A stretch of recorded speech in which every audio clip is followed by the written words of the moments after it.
Hello everyone, today I'm excited to share a strategic trap that allows you to secure a checkmate in just 7 moves from this initial position. Surprisingly, even with the king seemingly surrounded by its own pieces, there's no escape from this checkmate. You might be curious about how we arrive at this position within such a short time frame.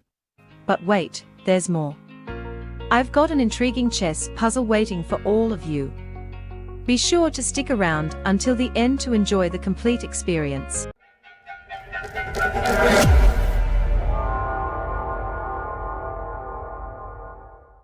Let me walk you through the sequence. We'll begin with the move d4, targeting d4 players. This trap is particularly effective against the Dutch defense. While the Dutch defense isn't always played, being ready for it will give you a significant advantage. Many opponents using this defense are aiming to catch you off guard, but this trap ensures you're prepared to respond effectively. Alright, let's delve into a unique method of exerting influence over the e4 square, designed to throw off white d4 players from their typical comfort zones. The concept involves initiating with knight to f6, utilizing these two pieces to assert control over e4 in this manner. Our unconventional move is h3, constituting the Kchoi Attack. Ordinarily, sound chess principles advocate for piece development and castling, but in this scenario, we have a very specific objective in mind. We aim to execute g4, and if an exchange occurs, we've successfully unleashed our rook, applying pressure on the h-pawn. Additionally, we've eliminated the pawn's influence over e4, easing our play in the central region. For example, executing g4 as illustrated here initiates the attack, providing the opportunity to follow up with e4. A promising idea.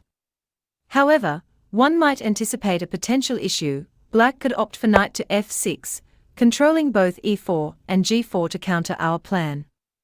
You might wonder why we would proceed given this predicament. Interestingly, we forge ahead with g4 regardless. Now, before we explore what unfolds next, it's important to note that this trap is most effective for players with a rating under 2000.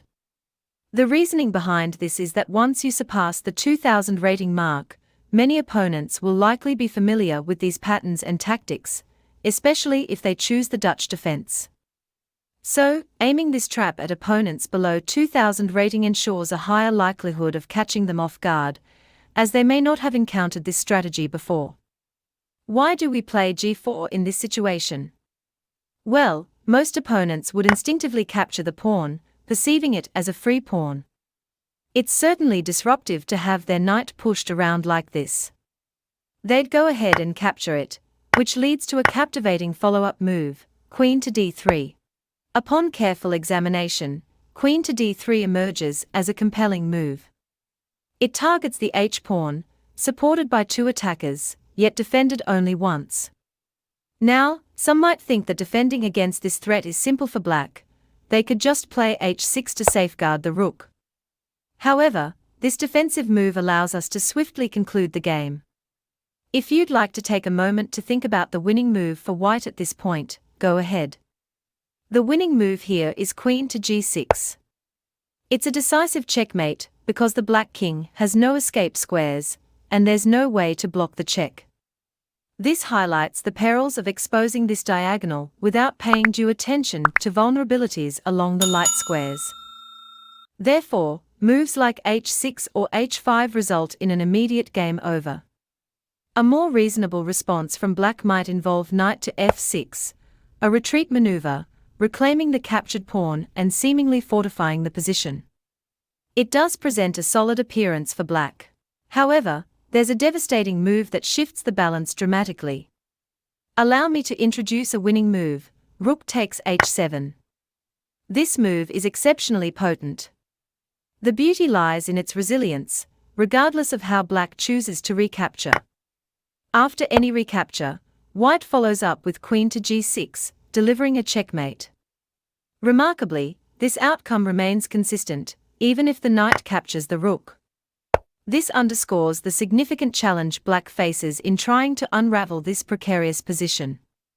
Now, let's consider a scenario where our opponents discern the impending danger and opt for a more astute move, g6. This move effectively blocks the queen's access.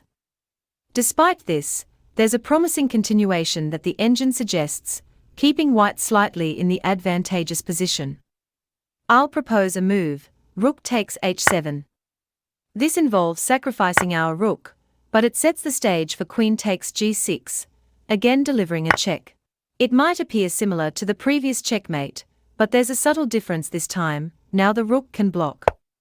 However, we swiftly respond by capturing the knight. This results in a trade of a knight and a pawn for a rook. Although not an optimal trade point-wise, rook being worth 5 points, while knight is 3 and the pawn is 1, we've achieved significant positional advantages. By eliminating all of black's kingside pawns, we've left the black king with no secure refuge on this side of the board. Any attempt to achieve safety would necessitate castling on the other side, which is currently challenging for black. Let's walk through a potential game continuation to illustrate how this strategy could unfold. Suppose black decides to play d5, attempting to unleash their bishop on your queen. In response, you execute queen to h5, a crucial move in this position. This move is vital for a couple of reasons. Firstly, it pins the rook, rendering it ineffective since it can't move. Additionally, if black's king attempts to castle, they lose the defender of the rook, enabling you to capture it. Now, let's consider a move like knight to c6 as an example. You respond with knight to f3, threatening knight g5 to attack the pinned rook. Given the pin, if black plays a move like bishop to f5, they are in a tough spot, and the game is essentially over, as they have no effective way to deal with this threat, resulting in a free rook. However, a more logical move for black might be e5, which may initially seem like an odd pawn sacrifice. The strategic rationale behind this move is to allow black to defend the rook with the queen after knight g5. This leads to a significant trade. Even in this scenario, where we are up a pawn, but facing some counterplay, we are still slightly better according to the engine. The game would progress with moves like c3, and while we might lose the pawn, we remain in a relatively equal position, and the game continues with both sides having opportunities. As you respond with bishop to f4, applying pressure, the game progresses, and while the intricacies might be a bit complex, the resulting position is actually quite favorable. It's essential to emphasize that even though the situation may appear uncertain, it's not a bad position by any means. So, that concludes the intricacies of this trap. It's a highly deceptive tactic that can catch opponents off guard, particularly if they haven't encountered it before. As mentioned earlier, its effectiveness is most pronounced when used against opponents rated below 2000. However, I've even utilized it at higher levels and managed to create engaging positions. So, the next time you encounter the d4 f5 setup, give the Kchoi Attack a try and see how it unfolds for you. Now, it's time for a puzzle. In the given position, it's white's turn, and you need to find the best move for white. Share your answers in the comments, and let's see how many of you can solve it correctly. Also, don't forget to like and subscribe to stay updated with future videos. Take a moment to check out the other videos appearing on your screen right now. Thank you for watching, and I look forward to seeing you in the next one. Take care and peace.